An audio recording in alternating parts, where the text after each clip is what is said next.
if I could draw a picture of every reading lesson. And of course, she was so grateful to have me busy and not, interfering with her teaching. So she said, sure. And then she put them up around the room. So that made me think, I guess I can draw. Anyway, from there on, I went to college and decided to major in education, and I majored in art education. And I taught in North Dakota. I taught in Bismarck my first year out, which was an experience, like for everybody.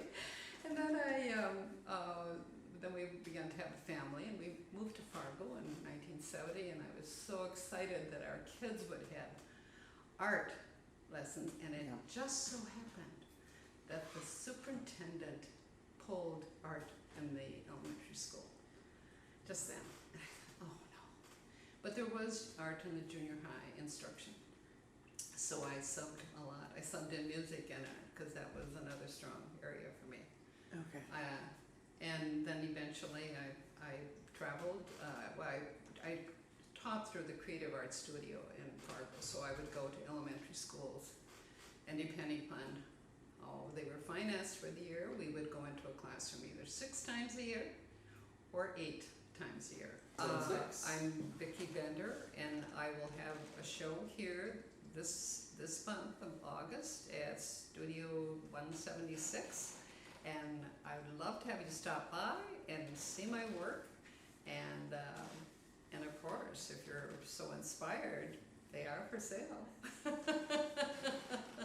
So during that time, did you, while you were teaching, were you working on your own personal stuff, or you were pretty much? I started.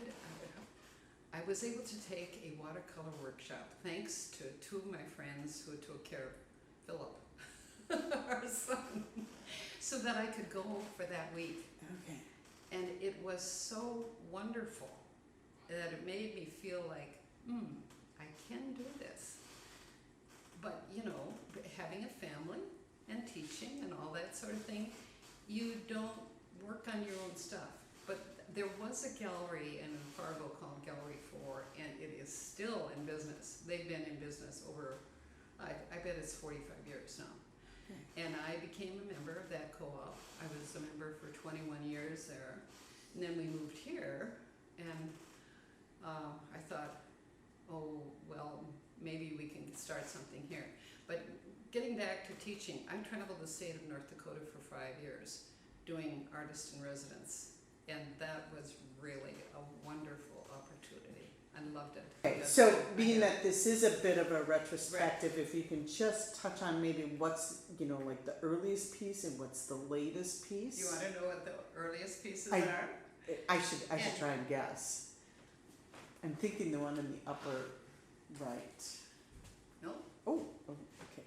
These 2 ladies. Really? I did those in college. And I just graduated 5 years ago. I missed what you said. You did what? No. 5 years ago. I love it. About 60 years ago. Okay. No, yeah, cut that. Okay, so those were your earliest. Yes, those are my earliest. Wonderful.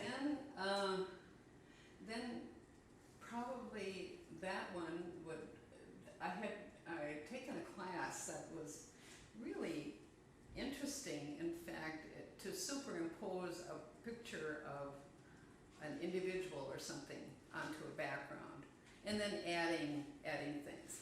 Karen Knudsen, I don't know if you know that name. She's from, excuse me, I think it's Eden Prairie. She a printmaker? No, she's not a okay. printmaker. She's a painter, and she's Okay. she gets into exhibits all over. And the greatest teacher, just loved her because she was so experimental. Okay. So that's actually my granddaughter. Okay. Terry Young had taken a picture of her eating a strawberry. And I said, Terry, do you mind if I use that picture?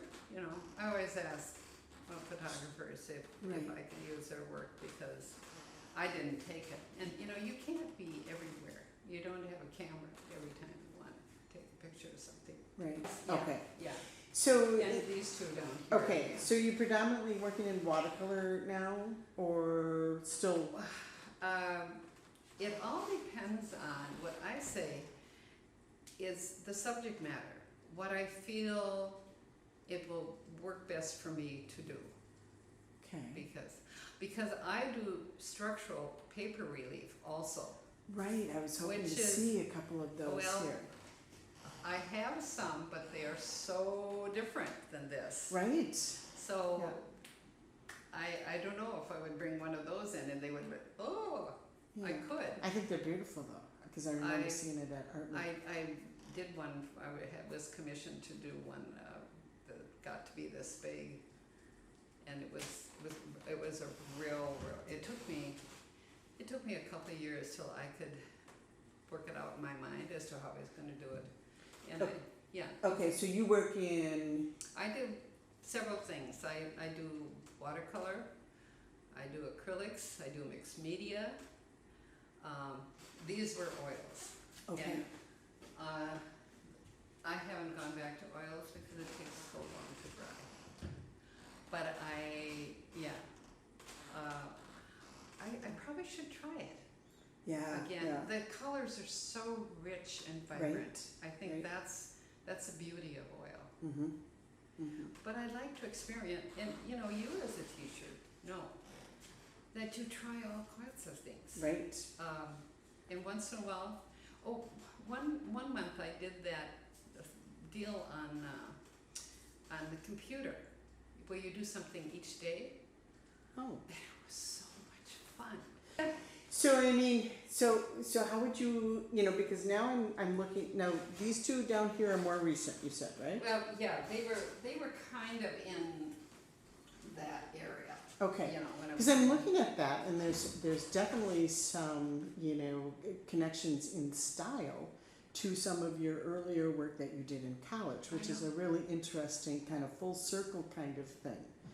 So do you think that maybe you'll head a little bit there again?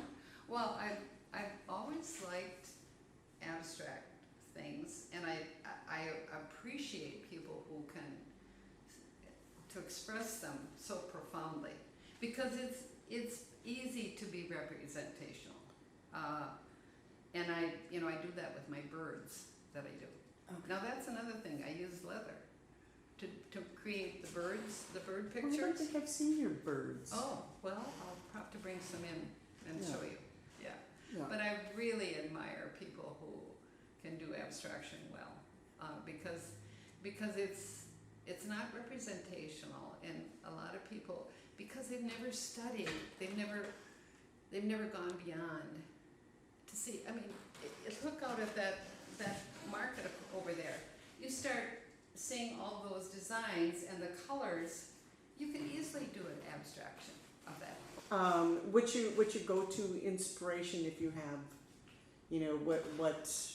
what triggers something worthy enough to be, part of your artwork?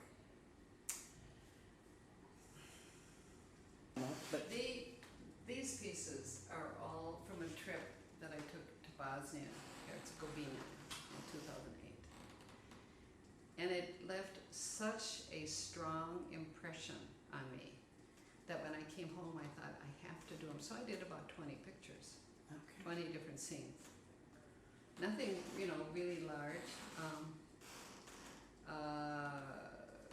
And there's another piece that I want to do, but I'm not sure. And that's in Budapest. Along the river, there are shoes. I don't know if you've ever been there, but it is. I've been to Sabika. Right. It's on my bucket list. So when you paint, do you do from photograph or? I use Or that as memory? reference material. Yeah. You really have to, and sometimes I do a sketch ahead of time and do a value study Judy Wagonist would be so irritated with me if I didn't say you need to do a value study every single time. But So yeah, back to the return of kind of, I mean, it seems a little yeah, bit well, full circle, you know, because see, it's, I always feel inadequate. Do you feel that way? oh, I think all the time, you know, especially during the process, and then I bring something in and it's like, you know. You're never really sure that it's good enough. And I don't know if that's from personality, upbringing, you know, you wanted to ask me what. Yeah, I was just kind of wondering, you know, you're at a point, let's see, what's your most recent work? Well, it's probably those things, except Okay. if I would show you what I've just done, it's quite realistic. Okay. I you know, this being confined, I have a really hard time deciding to work, to do something in art. Oh, okay. So So- you found COVID difficult to Yes, create? Yeah. I've kind of found it too. I'm distracted by things. The news. it's so much easier to take out my phone and play solitaire and try to do it better and better and better. Now, why? Right. I'd like, Yeah, that's I need to that's go an to- interesting phenomenon to be happening, you know, and I wonder if because it seems like some people are kind of going one direction Prolific. and some people are just, Stunted. kind of, stunted is a good. but if I think of it, I'll bring a couple pieces Right. in so you Because can I was see going to what ask you, Yeah. where are you going from here? That was my question. That's a good question, very good Right. question. Hopefully, maybe this will give me inspiration to do, to make art work, you know, to make art. I'm Bickey Bender, and I will have a show here this month of August at Studio 176, and I would love to have you stop by and see my work, and of course, if you're so inspired, they are for sale. Perfect. That's perfect.